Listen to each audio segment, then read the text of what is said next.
How to create a new Apple ID without an iPhone easily using a web browser on a Mac or Windows PC. So here is a full guide. This works on any device, Android phone or Windows PC or Mac. So first of all you have to do is open your preferred web browser.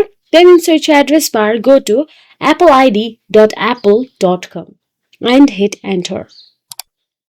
Once done so, you will get to see Create Your Apple ID option available at the top right corner of your screen, and all you have to do is tap on the Create Your Apple ID option available there.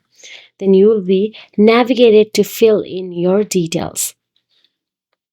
Now, once you have been navigated to fill out the form for Apple ID, all you have to do is enter your first name, last name, country, reason, birthday, email address, password, your phone number, check your email inbox and phone for verification code, and enter the codes on the side to verify your Apple ID, and you will now have a brand new Apple ID ready to use.